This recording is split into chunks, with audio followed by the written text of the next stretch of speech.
First at 4, tough moments on the witness stand. One young man testifies about the so-called hockey doctor and what went through his mind during a disturbing visit. There is still frustration and grief on the campus at Michigan State University nearly 2 months after a mass shooting. What these students want you to know. Plus, Kim has the forewarned forecast. Well, you know, yesterday you didn't think, oh, we can't top this. Well, guess what? We just did. We made it to 81 at Metro Airport just in the last 15 minutes. It's 80 in Howell and upper 70s in Pontiac and Adrian. Oh, and we're not done there. I'll show you the 7-day forecast coming up in just a little bit. Live from downtown Detroit, Local 4 News First at 4 starts now. Good afternoon to you, and thanks so much for joining me. I'm Christy McDonald in for Karen Drew. First at 4, some of the people accusing a local hockey doctor of sexual assault faced him in court for a second day. Zvi Levran, a urologist from Farmington Hills, faces more than 30 counts of sexual misconduct. Today, some former high school hockey players took the stand, saying the assaults happened while they were underage. And players say they chose to get their physicals from Levran because it was free of charge and easy to schedule. The witnesses described the medical exams as physically invasive and inappropriate. I was just kind of in shock, really. I've never had that done by a doctor, but I didn't really want to, I didn't know what to do. I kind of like shut down and just let it happen. This preliminary hearing will determine if there is enough evidence for the doctor to go to trial. We have a crew in the courtroom and will highlight more of today's key testimony at 5 and 6 o'clock tonight. Dozens of students at Michigan State University walked out of class today to send a message to all of us. They say it's too soon to forget. Tomorrow will be 2 months since the mass shooting on the Michigan State campus, which left 3 people dead. These students are demanding action on gun safety, and their demonstration started at Berkey Hall, where the first shooting took place, and it ended at the Spartan statue. The students chanted the names of the victims and told Local 4 why. We went through a trauma, and we want people to know that we're not going to let people forget those 3 names, those 3 people that died, and all the people who were injured. New at 5, some of those students share their stories with us, how they are doing, their grief, and navigating college after a life-changing tragedy. Well, today is one of those days we just cannot wait to talk about the weather. It's barely mid-April, but we're seeing sunshine, 80 degrees. I mean, let's get out of here. Meteorologist Kim Adams is here now with more. Best forecast. I know, it's amazing. We've had so much sunshine today. You know, we've had the warm temperatures before. Last week we had that day where we had some thunderstorms and it was 77, but it's rare to have sunshine and the warm temperatures at the same time, especially this time of year. But it is 81 right now out at Metro Airport, 82 in the city. That just popped up right there, 82 degrees, and it's going to be even warmer tomorrow. We're 5 degrees warmer than we were yesterday in Metro Airport, out at Metro Airport, also in Howell and in I can't talk. It's just such a nice day. I'm not used. See, this doesn't roll off the tongue like snow and ice does, right?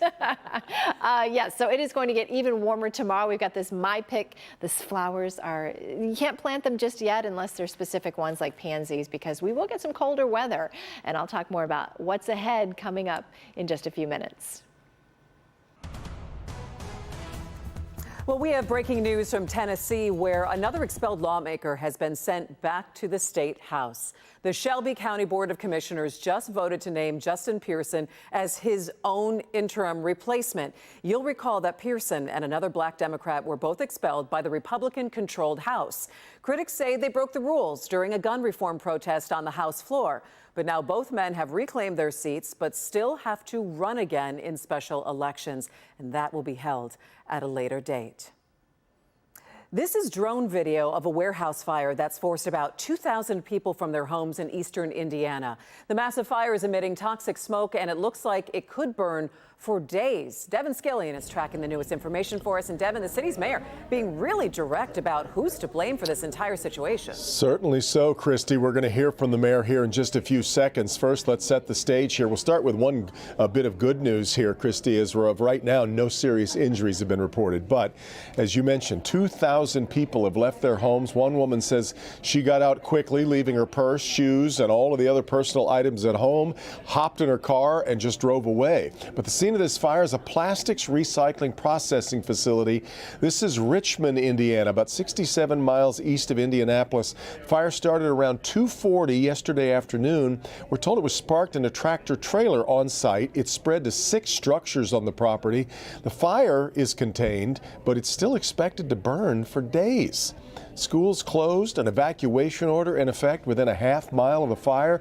The mayor says that facility had been warned about the risk of this. We were aware that what was operating here was a fire hazard. So this was a fear for us, and why we've taken so many steps to prevent this from happening.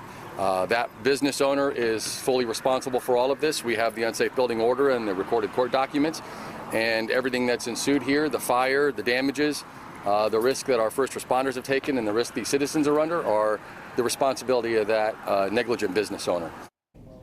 So you can imagine the anger among residents at hearing that. At this hour, we've not seen a response yet from the company. Personnel from the Environmental Protection Agency, though, is monitoring the situation, as are Indiana state agencies. One firefighter fell and hurt his ankle. It's expected he's going to be okay. So the cause of the fire still being listed as unknown right now, though obviously the mayor has his suspicions. Christy, another update when you join us for Local 4 News at 5. Back to you. All right, thanks so much, Devin. We'll see you at 5 o'clock today. President Joe Biden is celebrating 25 years of peace in Northern Ireland with an eye on both the past and the future. The president spoke at a new university campus in downtown Belfast. The location was very symbolic as the U.S. encouraged young people to keep working on the fragile peace in the region. He warned them that a democracy needs new champions and reminded them the peace they might take for granted took a lot of work to achieve. I think sometimes, especially when the distance of history, we forget how hard-earned, how astounding that peace was at the moment. It shifted the political gravity in our world. And literally, it shifted the political gravity. In 1998, it was the longest-running conflict in Europe since the end of World War II. The president's trip commemorates the 25th anniversary of the Good Friday Agreement in Northern Ireland, which ended 30 years of violence. Millions of Americans are hoping for relief from inflation, and it looks like the numbers are heading in the right direction. The Consumer Price Index shows inflation is at its lowest rate since May of 2021. Prices were up 5% in March, but that is down from 6% in February. Food prices dropped 0.3% for the month, helped by lower prices for eggs, which dropped 11%. That's big. And while that is good news, the Fed wants to see inflation at 2%, so we could still see future increases in the interest rates in the months ahead. Well, many of us are used to doing spree cleaning in the house, in the garage, in the yard. It's like my list is a mile long. But what about your electronic devices? Online security has become more important than ever, and cybersecurity experts say now is a good time to clean up your digital space. Local 4's Ron Hilliard is working to protect your data. You already know that you want to keep prying eyes off of your laptop and your smartphone screens, but how about the other ways that people can see what you're doing online? As soon as the good guys think up new technology to try and protect us, the bad guys are trying to think of ways to break it. National Cybersecurity Alliance Executive Director Lisa Plagmeyer says, take, for example, the device that's around you most of the time, your cell phone. She says always log out of apps after use and always use a lock screen. We've heard of some scams lately where people were carrying around their phones at bars and nightclubs. Their phones were unlocked. And these were younger folks who were signed into Venmo and not signed out. She says there are reports of people taking phones and emptying out the victim's bank account. If you change your behavior, you could stop it from happening. In Royal Oak, Maureen Landau of Computer Services of Michigan says malware and spyware will typically end up on your computer because of something you clicked on. They don't install something you don't know what it is.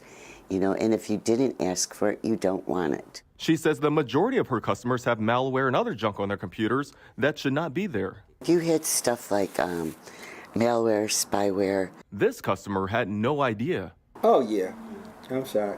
Landau says just because it pops up on your screen doesn't mean that you have to click on it. You don't have to do what your computer says. Plagmeyer says during tax season, we see an uptick in phishing and other types of scams and fraud. Even more reason to review your online security. We are big fans of password managers and also multi-factor authentication. And as you get your spring cleaning underway, if it's not data that you or your business rely on, get rid of it. So the more stuff you have, the more stuff there is to protect and the more stuff there is to worry about. Ron Hilliard, Local 4. One more thing for you. Remember, tax season is one of those times when hackers get really active. So be very careful with any unsolicited emails regarding tax prep or your tax returns.